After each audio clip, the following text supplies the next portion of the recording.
Chapitre 2. La confusion des désirs. Une grande part des déceptions que connaissent les femmes vivant mal leur célibat trouvent leur cause dans certaines attitudes mentales et dans des comportements qui les amènent très loin de ce qu'elles désirent. Les rêves illusoires, les a priori sur les hommes, la nostalgie de l'amour maternel, les appréhensions et les croyances qui conditionnent les choix ne menant qu'à l'échec. La peur aussi de l'amour font partie des thèmes sur lesquels il semble nécessaire de se poser des questions. Le rêve du prince charmant.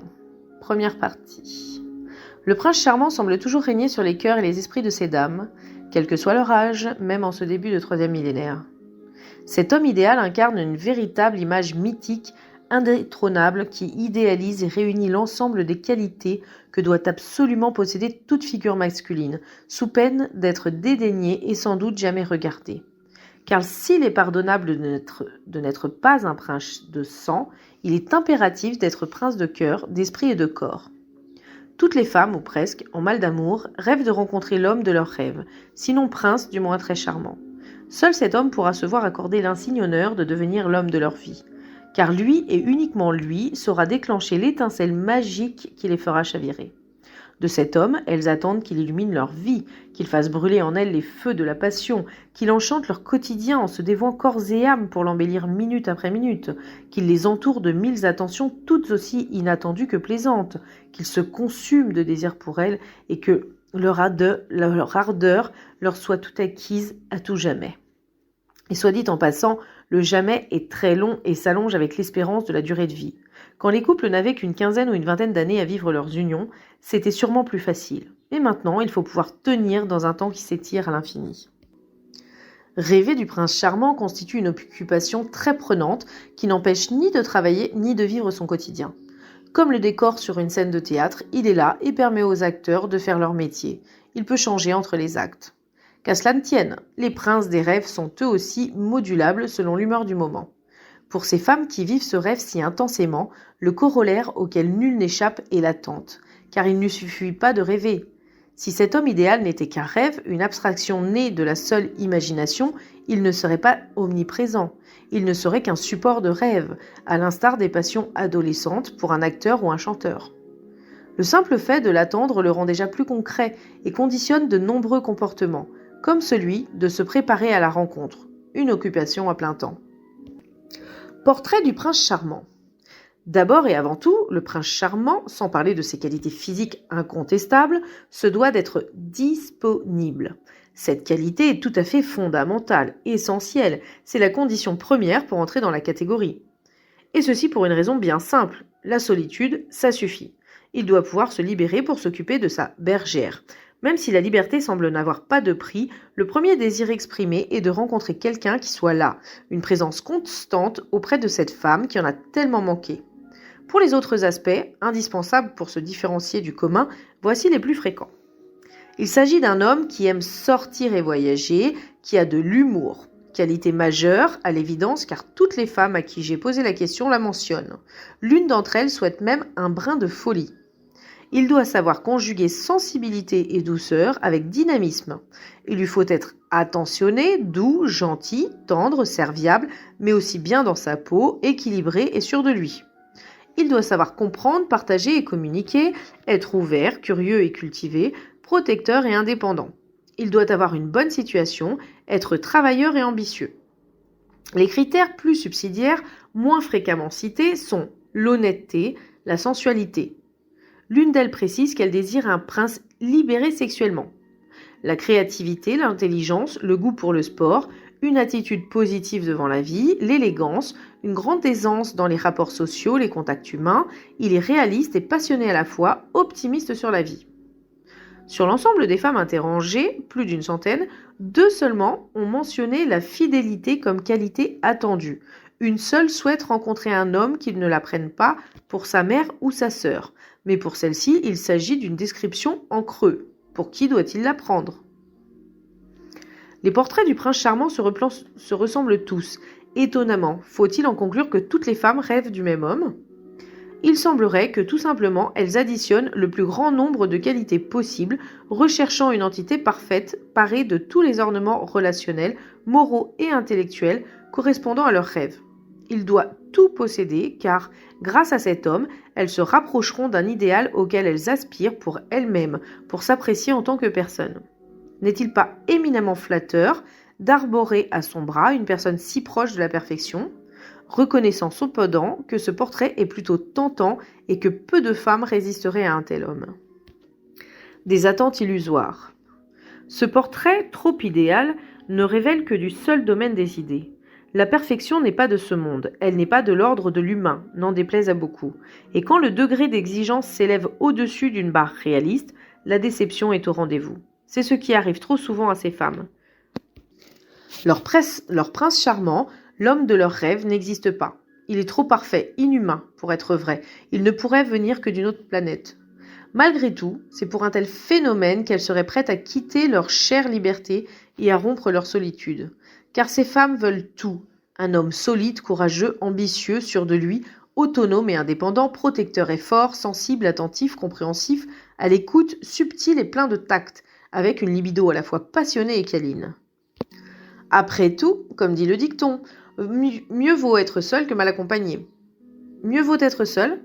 Alors pourquoi tant de plaintes sur la solitude s'accompagnant parfois d'une véritable détresse? Au creux de leur détresse, elles n'en sont pas toujours si sûres. Quant au mal accompagné, il conviendrait de creuser la question. Les exigences exposées sont bien trop binaires. C'est tout ou rien. Si un homme ne possède pas toutes ses qualités, mieux vaut se priver d'un homme et continuer à musorder avec les autres. Malheureusement, qui dit niveau d'exigence élevé ne dit pas seulement déception assurée. Cela signifie également degré de critique particulièrement haut, bien trop haut. Un ami en quête de la femme de sa vie me confiait il y a peu que les femmes qu'il rencontrait avaient pour occupation favorite, lui semblait-il, l'expression continue et piquante d'une litanie de critiques sur les hommes qu'elles rencontraient.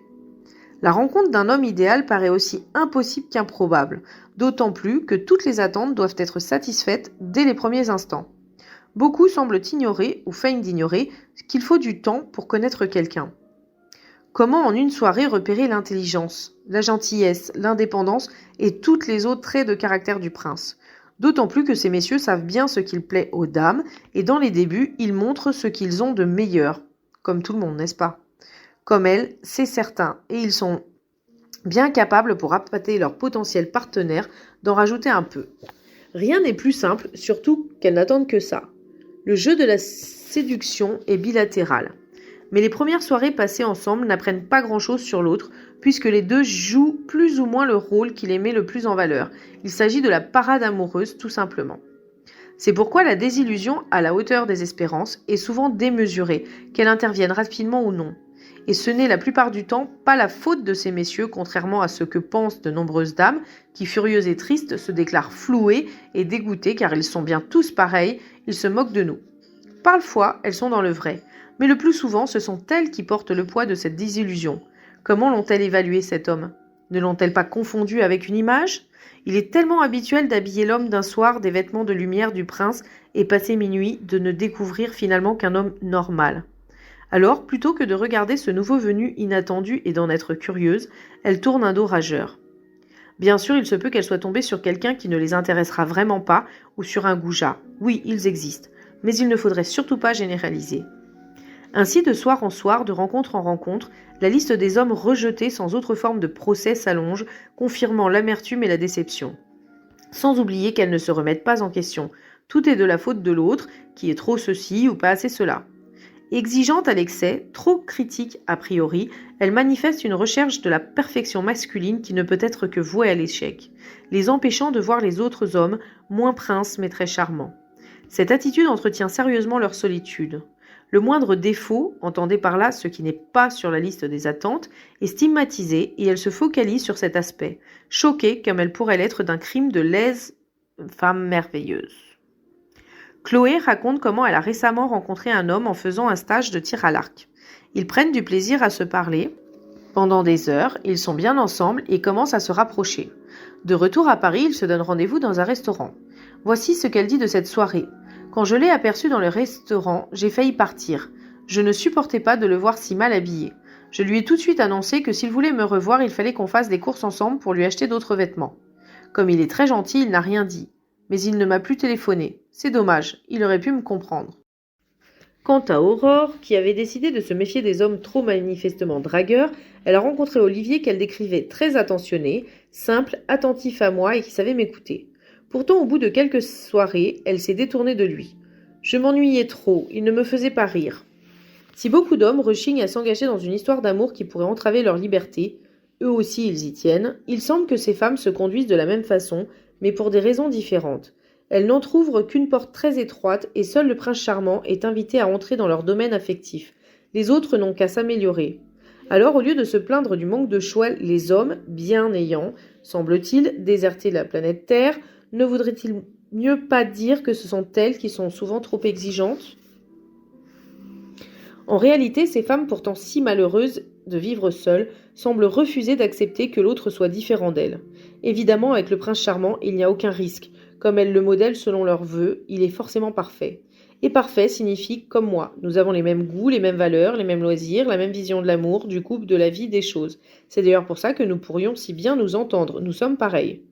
Le sentiment de sa propre valeur fait forcément défaut dans cette recherche de ces femmes qui n'ont pas nécessairement une très haute idée d'elles-mêmes puisqu'elles ne supportent pas l'imperfection du non-prince charmant. C'est sur la base des ressemblances que l'on se rencontre, il est vrai, mais il existe toujours des différences car chaque être humain est unique, malgré les espoirs de fusion totale. Dans la recherche des partenaires, on voit poindre, dit Boris Cyrulnik, la recherche du semblable, l'attirance par le miroir. Mais dans ce miroir, ce qu'on voit, c'est soi de l'autre sexe. Une femme me disait il y a peu, quand je l'ai rencontré, j'ai cru que c'était mon jumeau. Même physiquement, il me ressemble. Nous n'avons pas besoin de parler, nous sommes exactement les mêmes. Mais sans parler, comment peut-elle en être si sûre ? Tant il est vrai que ce qui est différent est potentiellement dangereux, puisque la différence implique automatiquement, consciemment ou non, une idée de séparation.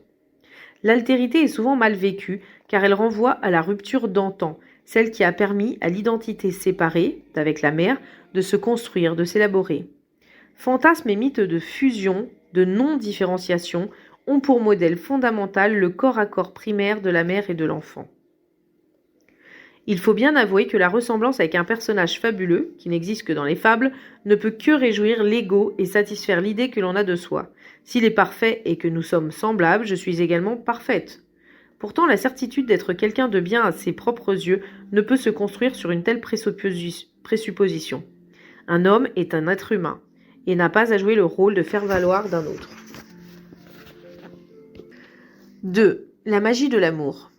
Dans cette attente du prince charmant, nous retrouvons une forme de la pensée magique de l'enfant qui croit dur comme fer qu'en voulant très fort une chose, elle arrivera.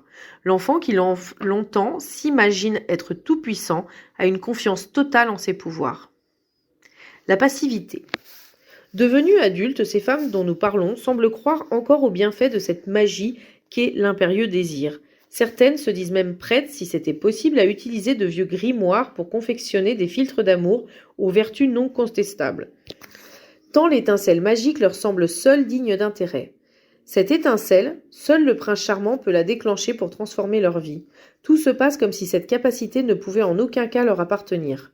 Dorothée nous dit qu'elle attend un rêve, être avec lui et de ne pas se poser de questions. Cette attente de la magie salvatrice qui va faire basculer la vie dans un bonheur ineffable porte en elle tous les ingrédients de la passivité. Une femme peut rester pendant des années levée au fond de son fauteuil en souhaitant très fort qu'une bonne fée ouvre la porte de son appartement pour laisser entrer le prince de ses rêves. Si le fait d'en rêver lui suffit, elle en est très heureuse, au moins un certain temps.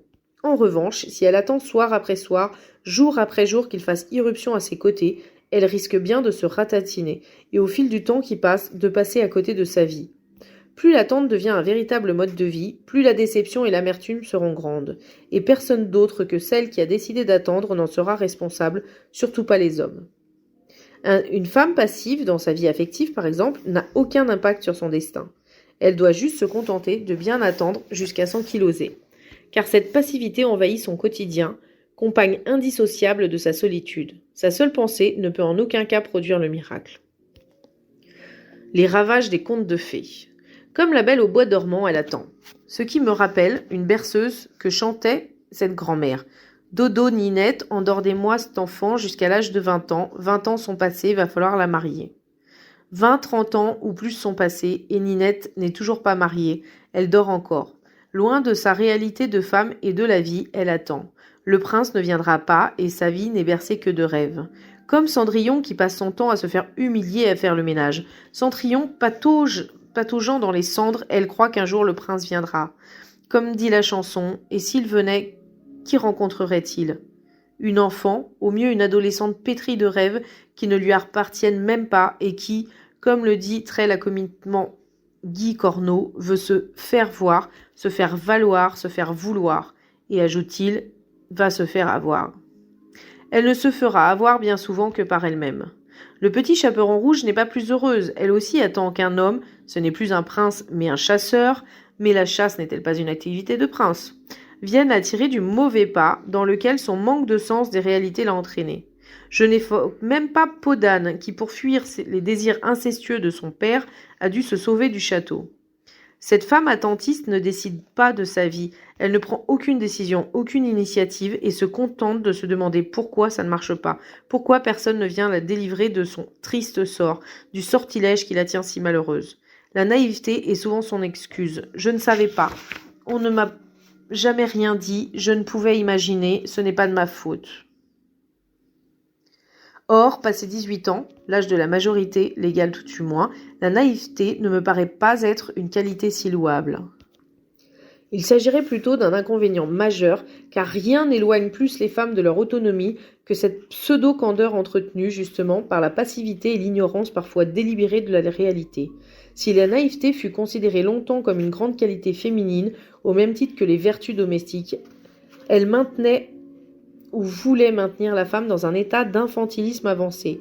Cette époque est révolue. Les minauderies puériles, qui sont souvent un jeu, n'attendrissent personne, en tout cas pas un homme adulte et respectueux des femmes. Les contes de fées, où les mères sont la plupart du temps absentes ou mortes, quand ce ne sont pas d'horribles femmes, ont contribué à fabriquer, chez leurs lectrices crédules et assidues, des femmes passives. Je ne fais pas grand-chose pour rencontrer des hommes. Quand je sors, je ne suis pas franchement ouverte sur l'extérieur. Je suis plutôt passive et dans l'attente qu'un homme brave mes barrières pour me conquérir. Anne-Sophie. J'ai pris l'habitude de me reposer sur mes lauriers et de ne pas faire d'efforts. J'ai tendance à penser que c'est à l'homme de tout faire, de prendre les initiatives romantiques. Émilie. La vie n'est pas un conte. Comme dans la toute petite enfance, certains adultes voudraient croire qu'ils possèdent la toute-puissance nécessaire à la réalisation de leurs rêves. Ce n'est pas dans la réalité que l'être humain est limité. Les héros des contes sont invulnérables et tout-puissants, immortels, ou alors ils ressuscitent, comme Blanche-Neige. Dans les contes, grâce aux fées, tout est possible. Il suffit de connaître la formule magique ou de posséder un talisman. Mais ce n'est pas la vie. Aucune femme n'admettra qu'elle croit aux contes de fées. Amour-propre oblige. Pourtant, certains comportements pourraient parfois laisser penser qu'une partie d'entre elles portent encore sûrement bien enfouie dans les profondeurs de l'enfant qu'elles ont été et qu'elles gardent en elles l'espérance qu'il y a du vrai dans toutes ces invraisemblances. Les amoureuses de l'amour. Rêve, attente, passivité, naïveté, 4 attitudes qui condamnent les femmes à rester dans leur froide solitude qu'elles peuplent de héros imaginaires. Ne vivant pas d'amour, elles le rêvent, et ce faisant deviennent de véritables amoureuses de l'amour avec un grand A. J'ai adoré être aimée, Emmanuel. Devenues des spécialistes du scénario amoureux, elles mettent en scène de folles passions amoureuses où tout est parfaitement étudié pour que l'objectif soit atteint, vivre les rêves les plus merveilleux. Quand elles rencontrent un homme qui leur plaît, elles plaquent leur scénario en l'adaptant au fur et à mesure des rencontres, quand cela est nécessaire, sur ce potentiel prince d'un soir et ne comprennent pas qu'ils ne tiennent pas bien son rôle. Plus leurs rêves sont puissants, moins elles sont capables d'aimer. Elles n'aiment que l'amour qu'elles vivent dans un absolu libératoire. L'homme du moment n'a finalement rien à voir. Il s'agit de la vie intérieure d'une femme qui ne laisse aucune place à la réalité. Ou alors il devrait jouer le rôle prévu et se déguiser en prince pour la circonstance afin de ne pas abîmer la belle image. J'ai connu des femmes pour qui le fait d'être aimée comptait bien davantage qu'éprouver de l'amour. Confondre l'amour, un sentiment, une émotion avec un rêve d'amour, une création de l'imaginaire fondée sur des aspirations illusoires, est fréquent chez ces femmes qui entretiennent un mode de vie dont elles se plaignent. Si un homme me drague, je crois qu'il est amoureux de moi, donc j'en deviens amoureuse, mais je m'aperçois vite qu'il ne l'est pas. Nathalie. La relation ne paraît pas être au cœur de leurs préoccupations. Ce n'est pas l'homme qui compte, c'est l'amour. Je veux toujours qu'on m'aime. Il n'y a que ça qui me fait exister. Nathalie. Si l'acteur, qui n'en est pas un en réalité, oublie quelques répliques, déclame mal une tirade, modifie la mise en scène prévue, elles ne comprennent pas qu'il soit si mauvais et le dédaignent. Elles peuvent aussi lui laisser une deuxième chance s'il leur plaît vraiment et ne le lâchent plus, s'imaginant qu'en faisant un siège digne des plus grandes batailles, il finira par céder et faire ce que l'on attend de lui. S'il montre qu'il est capable de jouer avec talent et surtout intensité toutes les scènes imaginées, la relation pourra durer quelque temps jusqu'à ce que, épuisé, le prince redevenu un homme soit lassé et s'éloigne de leur vie. La toxicomanie amoureuse. Avec ce que l'on appelle les intoxiqués de l'amour, nous rencontrons des femmes qui ne sont pas seulement amoureuses de l'amour, elles en sont intoxiquées. Je vis très fort ou pas du tout, je suis très passionnée, ce qui signifie qu'elles ne se concentrent pas d'en rêver, même très ardemment et avec toute l'intensité qu'elles peuvent y mettre, elles sont en manque, comme un toxicomane peut l'être quand il n'a pas sa dose nécessaire. C'est l'intensité, même négative, qui donne du piment à la vie. Carole. Elles ont oublié, on ne leur a pas dit, que pour vivre l'amour, il faut être deux. Elles sont donc dépendantes de l'amour et comme dans toute toxicomanie, elles sont sans cesse en recherche de l'amour qui les comblera. Un moment seulement, car nous savons bien que les phénomènes d'accoutumance entraînent l'augmentation nécessaire des doses, sans oublier la peur d'être en manque. Il faut qu'un amour soit inquiet et angoissé, sinon il n'en vaut pas la peine, d'autant plus que l'amour est une merveilleuse prison. Alexia. Cette recherche quasi constante de l'amour, ou plutôt de ce qu'elle croit être de l'amour, conditionne un quotidien complètement déséquilibré, sans possibilité de concentration sur une autre chose que cette insatiable et impossible quête. Je m'étourdis avec beaucoup d'hommes, et chaque fois qu'un homme s'intéresse à moi, je crois que j'en suis amoureuse. Cécile. Quand elles se sentent en manque, les femmes n'hésitent pas à adopter des comportements qui peuvent les mettre dans des situations difficiles, voire dommageables pour elles, avant le retour de l'invivable solitude. Les nouvelles techniques de communication, comme Internet, représentent des outils faciles à utiliser. Ils jouent un rôle important dans ce type de problématique.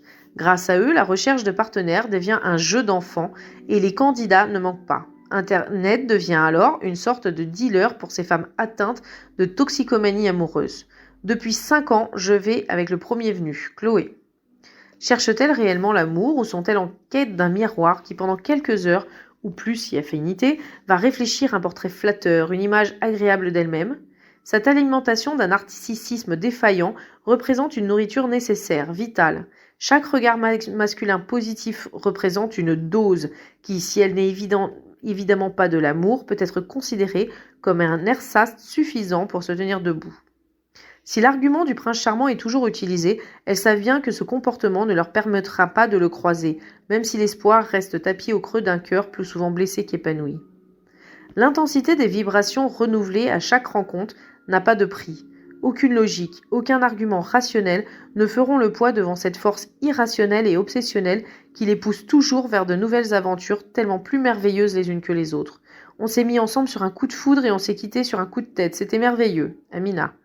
Chaque homme nouveau est peut-être celui qui les comblera pour un moment, qui le fera vivre à 100 à l'heure, qui donnera un sens à leur existence.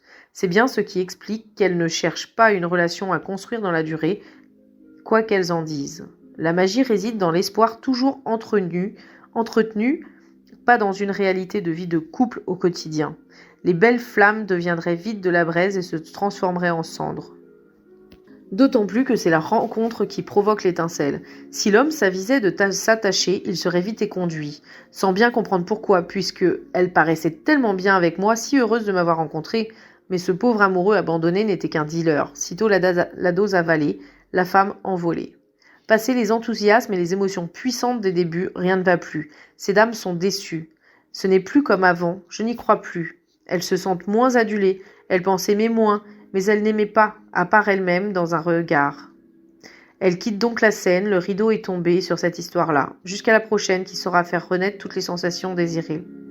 Ainsi va cette dépendance qui peut mener jusqu'à des excès qui frôlent la pathologie, comme certains films sur le harcèlement moral, sexuel, au domicile ou au travail, peuvent nous le décrire. Mais sans aller jusque-là, nous savons bien qu'il existe des femmes et des hommes, mais ce n'est pas notre sujet, qui vivent dans une véritable obsession de l'amour. Elles peuvent alors dépasser certaines limites du socialement ou relationnellement correct et devenir terriblement intrusives dans la vie du dealer d'amour du moment, quitte à subir des vexations qui devront leur faire cesser ce comportement immédiatement.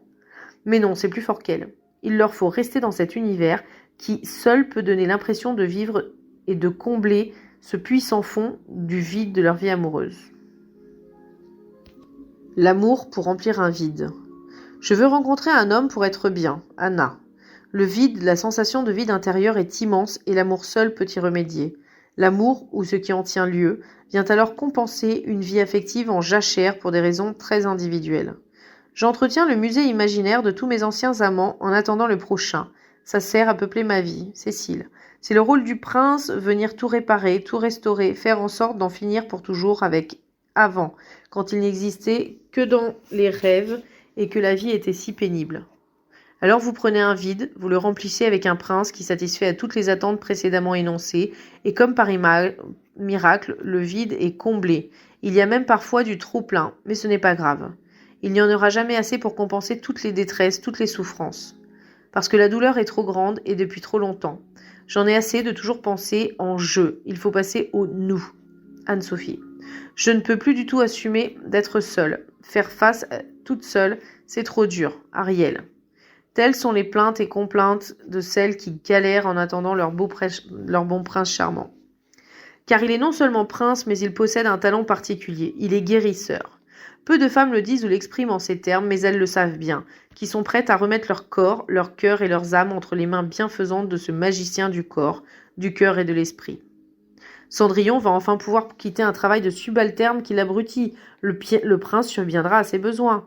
Tel Cendrillon, de nombreuses femmes attendent que tout de cet homme, qu'il s'agisse de leur vie sociale ou psychique et de leur affectivité. Il devra, certaines femmes l'expriment clairement, se charger de compléter leur éducation. J'ai besoin d'un homme qui me tienne tête parce que je ne me connais pas assez, qui transforme la petite fille en femme, Elisabeth. Il faudrait que mon compagnon me rentre un peu dedans, sinon je deviens peste. Il faut qu'il me mate un peu, Isabelle. Sans un compagnon, je risque de rester tourné vers moi et la notion de mouvement vital, d'adaptation et l'envie de devenir meilleure disparaissent. Émilie. S'ils ont bien intégré tous les principes de la domination masculine et du machisme, les hommes seront sûrement ravis d'avoir à s'occuper de ces pauvres femmes impuissantes et ils prendront le contrôle de leur vie. Mais cela leur convient-il à ces femmes qui vivaient libres, sans contraintes, sans compte à rendre ? Le veulent-elles vraiment ou est-ce seulement la faute au désespoir et à la dureté de la vie seule ? C'est surtout dû à cette certitude de ne pas pouvoir exister seule. Enfin plus maintenant. Ça n'a que trop duré. Je veux un homme qui ne regarde que moi, dont je sois le seul centre d'attention, pour qui je sois tout, qui saura me donner l'impression que je vaux quelque chose, que j'existe vraiment, que je ne survole pas ma vie. Zoé. Un intense besoin de fusion. Seuls les bébés accaparent ainsi toute ou presque toute l'attention de leur mère, au moins dans les premiers mois. Ils ont d'ailleurs besoin de cette attention et de soins et tout cet amour pour exister, pour vivre concrètement et se développer harmonieusement. Nous ne faisons qu'un.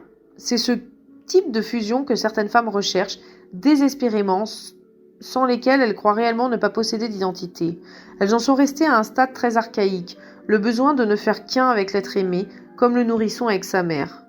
Pour des raisons inscrites dans leur histoire, la fusion avec un homme semble pour certaines femmes l'unique moyen de se sentir exister. Ainsi renoncent-elles à leur autonomie et à la responsabilité de leur vie. Comme des bébés, elles confient le soin de leur bien-être à leur compagnon de route qui doit ainsi prendre en charge 2 personnes, lui-même et sa douce moitié. Philippe Renaud parle d'immaturité fusionnelle, insistant sur le fait que ces femmes ayant pourtant atteint l'âge adulte depuis parfois longtemps n'ont pas grandi affectivement pour le moins, comme la petite Ninette de la chanson dont le sommeil a prolongé l'enfance. Il est un autre moi-même, en instaurant un couple fusionnel, ou même en l'espérant, il est possible d'oublier que son partenaire est différent et la séparation devient alors impossible. Chaque morceau du puzzle trouve ainsi sa place en ce qui concerne la peur de l'altérité.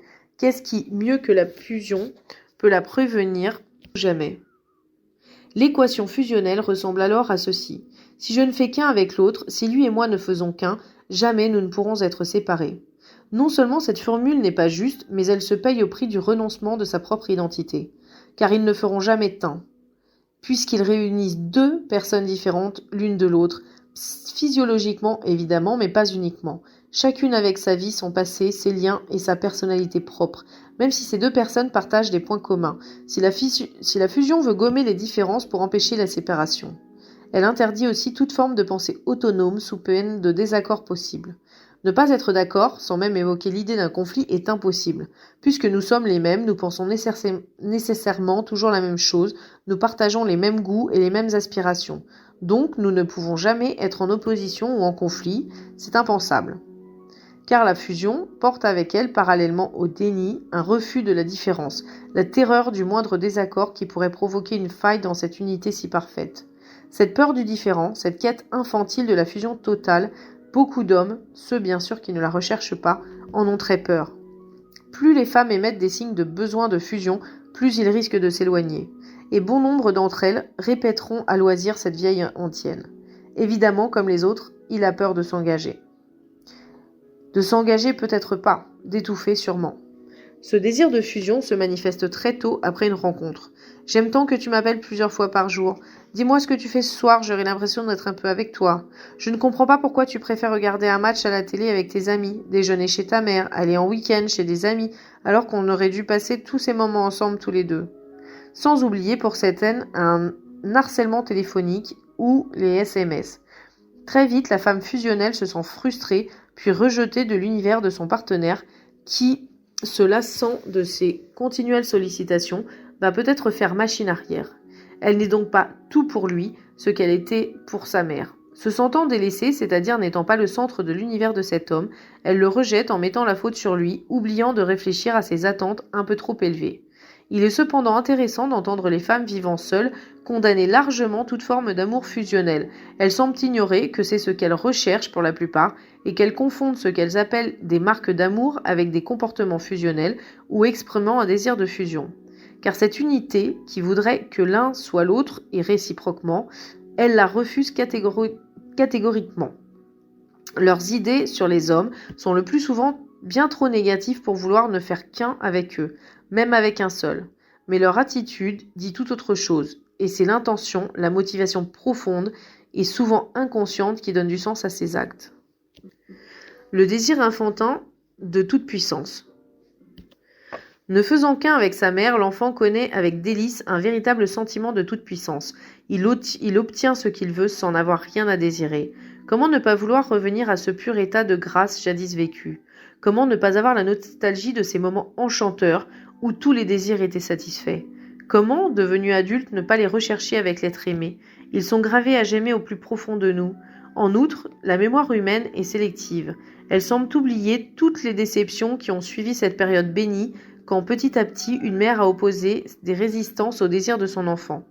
Il n'empêche, c'est à cet état d'amour maternel absolu et inconditionnel, justifiant la certitude d'omnipotence que tous aspirent. Malheureusement, plus jamais aucun être humain ne le revivra. C'est ce qui s'appelle grandir. Nous trouvons les marques de cet immense regret, surtout chez les adultes, dont le sentiment d'incompréhension devant les interdits et les échecs qui s'offrent à eux est une constante majeure. Il semble qu'ils soient restés fixés à cette certitude infantile de toute puissance et qu'ils refusent inconsciemment de s'en détacher. Tout comme les personnes qui voient toujours le verre à moitié vide, leur pessimisme correspond à leur refus d'abandonner leur désir archaïque d'enfant. Ils sont particulièrement susceptibles et n'admettent aucune remarque, aucune expression de désaccord avec eux. Leur regret de ne pas prolonger cet état antérieur de maître du monde, de leur monde, est immense et installe en eux un rôle de victime. Ils ne sont plus les préférés à qui l'on accorde tout. Ils se sentent rejetés, méconnus, car ils ne sont plus aimés inconditionnellement. Il leur faudra accepter de se détacher psychologiquement de cette mère qui se consacrait entièrement à eux et à leurs désirs. Ce n'est qu'à cette condition que la volonté de toute puissance pourra s'effacer au profit du principe de réalité.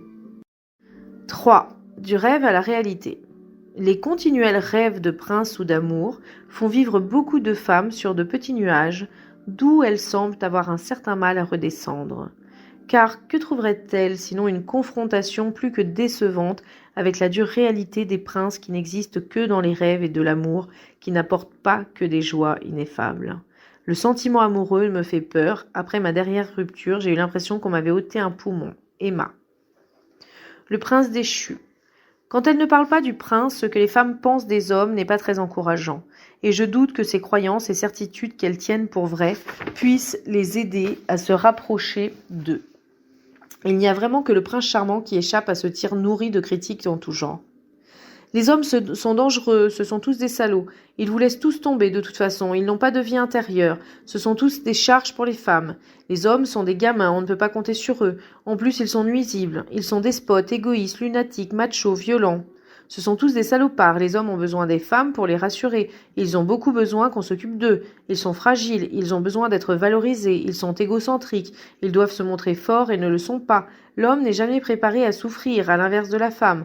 Un homme gentil est mou, c'est un chien-chien. Un homme ne peut pas, même s'il l'aime, faire du bien à une femme. Les hommes n'ont aucun scrupule, sont pleins de malveillants, jaloux, injustes, tricheurs, sournois, harceleurs, sourds. Ce sont tous des lâches qui n'assument et n'assurent rien, des incapables qui ne valent rien, on ne peut pas compter sur eux, ils sont versatiles, ils sont changeants, aucun ne peut rien comprendre aux femmes, ils sont hypocondriaques, maniaques, narcissiques, les hommes amoureux sont cucus, gnangnans, les hommes ne savent que prendre, ils ne savent pas donner. Enfin, quand un homme vous regarde avec intérêt, il n'éprouve en réalité que du mépris pour vous et ne cherche qu'à coucher avec vous. L'être humain n'est pas à une contradiction près, heureusement.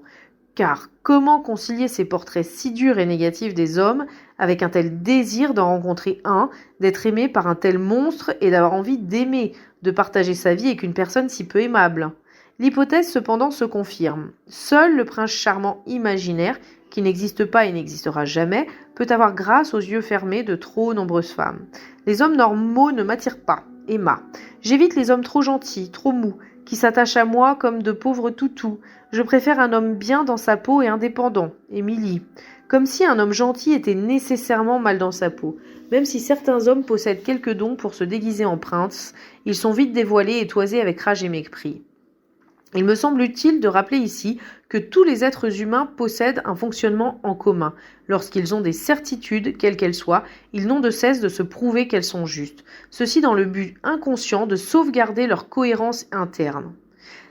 Si donc telle femme croit qu'à l'évidence les hommes sont infidèles, elle ne rencontrera, non pas par hasard, que des hommes infidèles. Si telle autre est intimement persuadée que les hommes sont capables de cruauté mentale, elle en croisera sur son chemin. L'une et l'autre resteront attachées à leurs croyances et ne la remettront pas en question. Une justification du célibat, qui n'est pourtant pas nécessaire mais vient en alléger la gêne, est la suivante. C'est bien parce qu'on ne peut pas se fier aux hommes que l'on préfère rester célibataire. Je n'y suis pour rien, moi, ce sont eux les responsables, les coupables, ils n'ont qu'à être autrement. Évidemment, toute femme ne peut pas être la belle, celle de la bête dans le conte, et transformer radicalement un monstre en prince de ses rêves. Même l'amour le plus fabuleux s'y est cassé les dents, brûlé les ailes. Bref, n'y a pas réussi. Et pour que quelqu'un change, encore faut-il qu'il en ait envie. Et pourquoi aurait-il envie de changer ces hommes ? Certes, il existe des individus menteurs, infidèles, lâches, etc. Mais est-ce réellement l'apanage de ces messieurs ? Les êtres humains brillent par leur variété et chaque individu possède en lui des ressources et des limites. Mais les unes comme les autres ne sont pas réparties en fonction du sexe des gens. Il ne me semble pas qu'il s'agisse d'une spécialité masculine que d'être mauvais. Les femmes peuvent aussi se montrer capables de mentir, de tromper l'homme avec qui elles vivent. Elles savent être lâches, infidèles, etc. Certaines affirment que c'est seulement quand les hommes les ont fait beaucoup souffrir qu'elles peuvent devenir méchantes, que c'est donc de leur faute à eux parce que sinon elles n'ont rien fait de mal. Elles ne sont que des victimes innocentes qui veulent se défendre. Ce n'est que justice. Et elles le savent mieux que quiconque. Elles tentent simplement, mais ce n'est pas si simple, de ne pas voir la réalité en mettant toute la faute, toute la responsabilité de leur situation sur les autres. Ces messieurs en l'occurrence. Finalement, elles ne sont pas toujours sûres de ce qu'elles veulent. L'amour qui fait peur. Peut-être l'aurez-vous remarqué, sur vous-même ou des amis proches, l'ambivalence entre l'attirance et le rejet des hommes, la colère qu'ils provoquent sans toujours le savoir, les arguments pas toujours de très bonne foi, ne sont la plupart du temps que l'expression des peurs qui hantent ces femmes qui voudraient tant rencontrer le grand amour au détour de leur chemin. Tous ces comportements que nous venons de décrire en sont les émanations directes ou indirectes. Je crois que j'ai rencontré quelqu'un de bien et que je meurs de peur. Je fais toujours tout pour que ça casse avec les hommes qui me plaisent. Voici les phrases types entendues régulièrement. Car l'amour fait peur pour de multiples raisons. Peur de disparaître dans une relation trop fusionnelle tout en la désirant. Peur de perdre tous les choix qui se seraient offerts en restant dans le célibat. Peur d'avoir choisi trop vite, d'être mal tombé, de s'être trompé. Peur essentiellement de la fragilité et de la vulnérabilité qu'apporte l'amour qui fait tomber les défenses, les protections et les carapaces. Peur panique surtout de perdre ce nouvel amour, de décevoir, d'être déçu après l'attaque de panique qui bouleverse. La personne qui tombe en amour est soumise à une peur alimentée par la première rupture déjà évoquée, la rupture de la fusion maternelle. De toutes les peurs liées à l'amour, celle de la séparation semble la plus forte. Il n'existe aucune assurance contre ce risque majeur qui se transforme pour certaines en véritable terreur. Ce qui peut se comprendre aisément, toutes ces femmes ou presque ayant déjà vécu au moins une rupture difficile, car la séparation est une épreuve destructrice. Le lien étant quelque chose de fondamental à mes yeux, on peut donc concevoir que si la rupture est synonyme d'un lien qui se déchire, cela ne peut être que tragique. Avec le temps, j'ai appris à partir, mais je m'arrange pour que le lien existe toujours sous une autre forme. Mathilde. Je me sens extrêmement frustrée, perplexe, perdue, et je n'ai presque plus le courage d'aller affronter de nouveau le monde des relations, si c'est à chaque fois pareil. La rupture avec Eric a été la plus dure. Je n'ai jamais autant aimé depuis. Je me sentais inutile, vide, c'était horrible. Je pense encore qu'il est l'homme de ma vie et qu'aucun autre ne sera à sa hauteur. Emma. Ma troisième rupture m'a laissé KO pendant 5 ans, au cours desquels j'ai perdu mon âme dans le boulot et je me suis totalement coupée de mes émotions amoureuses et des hommes plus généralement. J'ai pris 15 kilos. Avec le recul, je me rends compte que j'ai subi plus de dégâts que je ne l'aurais imaginé. Je pense que les 3 blessures m'ont fait beaucoup de mal, tant sur l'image que je pouvais avoir de moi que sur la confiance en moi et sur la représentation des hommes. Il me reste encore du chemin à parcourir pour retrouver sur ce plan une bonne estime de moi, une confiance en moi et surtout de l'autre. Ariel, tout est dit. La séparation, certaines parleront d'abandon, est ce qui paraît être le plus ravageur, au point d'accepter de subir parfois des comportements que d'autres ne supporteraient pas, plutôt que d'envisager de quitter le partenaire. Cette attitude de soumission naît souvent au cours de l'enfance ou de l'adolescence, lorsque la petite fille ou la jeune fille est victime d'une forme plus ou moins grande de maltraitance de la part de ses parents. L'on sait que toute personne maltraitée recherche inconsciemment des situations qui lui feront revivre cette situation. Les exemples de ces femmes qui, très inconsciemment bien sûr, sont attirées par des hommes qui les feront souffrir, comme elles ont pu avoir mal dans leur enfance ou leur adolescence, ne manquent pas. La souffrance leur est un terrain familier. Je me souviens de cette femme qui, enfant, demandait à son frère de lui donner de violents coups de pied sous la table pendant les repas, afin de s'entraîner à souffrir sans rien dire, pour ne pas réagir aux coups de son père qui la frappait régulièrement. Plus tard, elle se maria 2 fois. Ces 2 maris, chacun à sa façon, l'ont maltraitée. Le premier l'a humiliée, le second l'a battue. Ces peurs expliquent qu'après une rupture, les femmes ne se précipitent pas dans une autre relation, car la dépression, le désamour de soi, la colère contre l'autre et que l'on retourne contre soi, est très fréquente après une séparation. Un sentiment de détresse intense, de vide abyssal dans sa vie, une souffrance vive et incessante tourmente pendant de longs mois, voire pendant des années, que la rupture ait été de leur fait ou de celles qui ont été quittées. Il a emporté une partie de moi, celle qui contenait tout mon avenir, tous mes espoirs. Aujourd'hui, je suis sur le bas-côté de la route, inutile et détruite. Je n'attends plus rien. Tous mes rêves, mes projets se sont évanouis. Il ne me reste plus que moi-même et je me déteste puisque je n'ai pas pu être aimée comme je voulais. Julie. Si l'amour-propre se trouve très atteint par une rupture, ce n'est pas lui qui souffre le plus. Car l'angoisse de la perte d'amour remonte à la petite enfance. La première rupture est celle qui a été provoquée par sa propre mère, et chaque séparation dans l'âge adulte va réactiver cette peine qui peut devenir insurmontable. L'immense nostalgie se réveille. L'espoir né d'un nouvel amour provoque dans le même temps la crainte d'être à nouveau trahi, et il en sera assis internellement. Une des blessures les plus douloureuses, celle qui rend toute rupture si difficile, est celle du narcissisme. L'autre renvoie de soi une image tellement agréable, tellement flatteuse, que l'on se réconcilie immédiatement avec soi-même. Les quelques citations proposées plus haut le disent bien. C'est un peu comme si l'on ne pouvait s'aimer qu'à travers le regard aimant ou positif de l'autre. C'est par le regard de la personne qui l'aime que tout être humain peut connaître, parfois découvrir, les aspects de lui, des facettes de sa personnalité qu'il méconnaît ou même ignore et qui sont tellement plaisants à rencontrer. Il faut plaire pour exister. Michel. D'autant plus que cet autre privilégié semble apprécier cette nouvelle compagnie et paraît même prendre du plaisir à côtoyer cette personne nouvellement rencontrée. Ce qui est ressenti alors ressemble beaucoup à ce paradis perdu qui, pensions-nous, avait disparu pour toujours. Car tout amour, qu'on soit homme ou femme, se rejoue en effet sur la base du premier amour porté à la mer. Explique Aldo Nouari, qui ajoute qu'on espère chaque fois en retrouver la totalité ou l'accent. C'est bien pourquoi toute nouvelle rencontre significative transforme radicalement une personne. Elle devient sûre d'elle, le monde semble lui appartenir. Mais quand tombe le froid couperet de la séparation, le nuage se vide et la chute est vertigineuse. La vie sombre dans un gouffre où les émotions les plus pénibles à vivre s'intensifient et se densifient au point qu'elles obsèdent nuit et jour, jusqu'à ce que le temps les adoucisse. Mais les cicatrices demeurent, parfois ravivées par un lieu, une odeur, une voix, un air de musique. Il faut beaucoup de temps pour se remettre d'un tel typhon émotionnel et affectif, car la blessure est encore plus profonde qu'on ne l'imagine. J'ai de plus en plus de mal à faire confiance, j'essaie de me protéger, de ne plus être blessée, et j'ai très peur des hommes qui pourraient me plaire. Sandra. La peur de ne pas être à la hauteur. D'autres peurs viennent inhiber un grand nombre de femmes, ce qui ne les aide pas. Je joue un personnage pour qu'on m'aime parce que sinon on ne peut pas m'aimer, je suis trop encombrante. Cécile.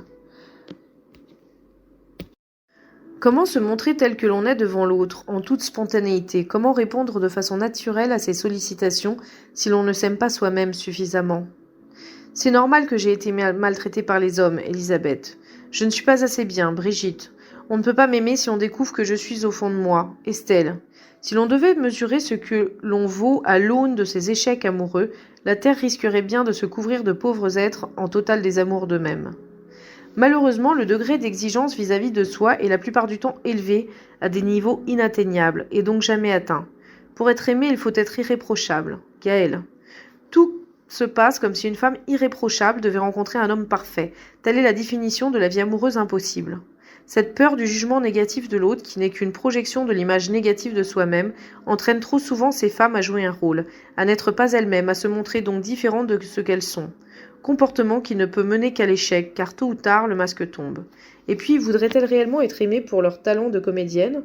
Est-ce que cela serait suffisant pour qu'elles croient en cette rencontre, qu'elles aient confiance en cet homme et en ses sentiments? Non, et elles le savent bien. Pourtant, beaucoup reconnaissent qu'elles entrent en scène à chaque rencontre qui leur semble importante. Il le faut bien, je suis tellement nulle qu'ils pourraient s'en apercevoir, alors je joue la comédie, Alexia. Quand je rencontre quelqu'un, je me montre séductrice, gentille, souriante ou hautaine. Tout dépend. Émilie. Je parle de n'importe quoi pour ne pas donner l'impression d'être désespérée. Je souris. Alexandra. J'essaie de le faire rire. Je me montre frivole, légère, superficielle pour cacher que j'ai peur. Fanny. J'ai beaucoup de mal à avoir une attitude naturelle. J'ai peur de passer pour une fille facile. Louise. Je ne montre surtout pas un homme qui m'intéresse. Juliette. L'idée sous-jacente est qu'un homme ne peut pas s'intéresser à elles si elles sont naturelles et spontanées. À cette occasion, je voudrais juste faire remarquer qu'elles reprochent bien souvent aux hommes de jouer la comédie avec elles. Leurs peurs sont proportionnelles à leur degré d'exigence envers elles-mêmes, proportionnelles lui aussi à leur degré d'exigence vis-à-vis d'un homme. Ce qui n'est pas très encourageant, reconnaissons-le. L'équation « je ne vaux rien et ils ne valent rien » ne favorise guère les rencontres épanouissantes. 4. Lutter contre les peurs. Pour lutter contre ces peurs, pour se protéger de la souffrance, certaines femmes ont choisi des attitudes d'attaque. Chacun sait que l'attaque est la meilleure des défenses. Qui, pensent-elles, vont les mettre à l'abri de ce qu'elles semblent tellement redouter, rencontrer un homme pour vivre une belle histoire d'amour. Une femme forte. À l'inverse des femmes qui se cantonnent dans les rôles traditionnels, d'autres se comportent comme si le monde leur appartenait, sans paraître un instant douter de leur valeur, si l'on se fie à ce que l'on observe. Pourtant, Béatrice confie qu'elle était heureuse aux yeux des autres et qu'elle a créé son cabinet de communication pour éviter la dépression.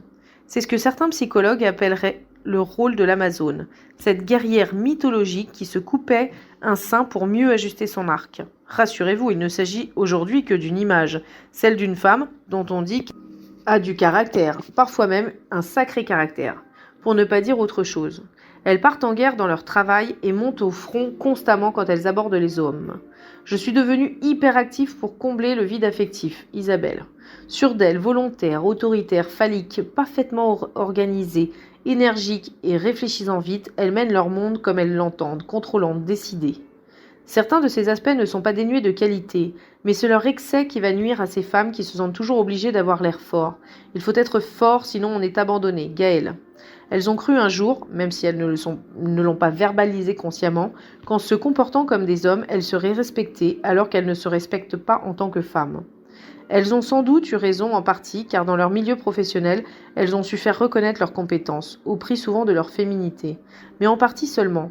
Se prenant à leur propre jeu, elles ont enfoui en elles d'infinies ressources de sensibilité, de créativité, de vie émotionnellement riche. Car pour être une Amazone, il convient de laisser ses émotions et ses sentiments dans un blocos bétonné, verrouillé de tous les côtés. C'est la seule façon de tenir, même dans l'intimité partagée qui pourrait la dévoiler. Se laisser aller dans l'intimité avec un homme est absolument impossible. J'aurais l'impression de me perdre et j'ai trop peur de devenir dépendante de mes sensations, de devenir sa chose. Anne. La moindre faille pourrait permettre à une émotion de passer, venant déranger et même bousculer cet équilibre si difficile à maintenir. J'ai l'impression de vivre dans une carapace, mais elle commence à se fêler. Rachel. Nous sommes dans une culture où l'émotion constitue encore une marque de faiblesse. La rage de réussir masquait ma tristesse. J'ai l'impression d'une comédie permanente car je vais officiellement toujours bien. Hélène. Or, rien n'est plus intime, plus personnel et surtout plus vrai, authentique, qu'une émotion qui met en œuvre toutes les composantes internes d'une personne. Les modifications physiologiques qu'elle engendre n'échappent que rarement aux interlocuteurs, du moins dans l'inconscient. Pas étonnant que les femmes aient si peur d'être trahies. C'est leur expression, pas leur vie émotionnelle. Beaucoup se plaignent d'en être submergées et de ne pouvoir la maîtriser. C'est difficile, mais je dois toujours me contrôler, ne pas montrer mes sentiments et mes émotions, à la fois pour me sentir en sécurité et pour contrôler l'autre, car aimer est un signe de faiblesse et de vulnérabilité. Daniel. Pour éviter ces inconvénients qui sont pourtant la preuve qu'elles appartiennent bien à la condition humaine, les femmes se blindent, se construisent une armure d'insensibilité apparente qui les isole à la fois de leur vie intérieure profonde et des hommes que cette vie intérieure pourrait éventuellement intéresser. En outre, elles veulent être comprises et ne se dévoilent pas. Encore une quadrature du cercle à résoudre pour ces messieurs que leurs sœurs malmènent parfois un tantinet.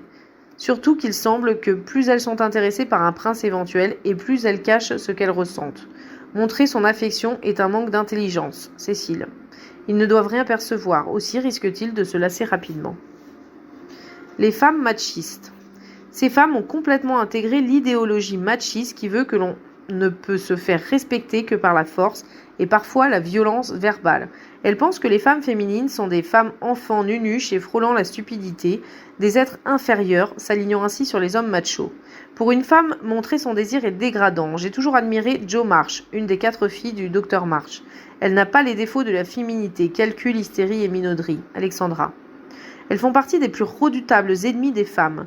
Ce sont de véritables tueuses, disent leurs collègues qui préfèrent bien souvent travailler sous les ordres des hommes plutôt qu'être commandées par ces tyrans en jupe droite. Mais elles sont aussi leur principal adversaire, car finalement elles ne se respectent pas, contrairement à ce qu'elles croient. Si leur vie sociale est souvent une véritable réussite, leur désert affectif n'est dû qu'à elles-mêmes, qui font fuir tous les hommes ou bloquent en eux toute velléité de les approcher. Ce féminisme mal compris les isole dans un cruel manque de tendresse, et sans le vouloir, puisqu'elles se coupent de ce qu'elles ressentent, elles en souffrent profondément. En apparence fortes et invulnérables, elles abordent trop souvent une froideur qui ne peut que glacer les hommes qui les côtoient. Forteresses inaccessibles, elles découragent les princes éventuels par leur hautainneté qui souffle le blizzard. Mais alors ce ne sont pas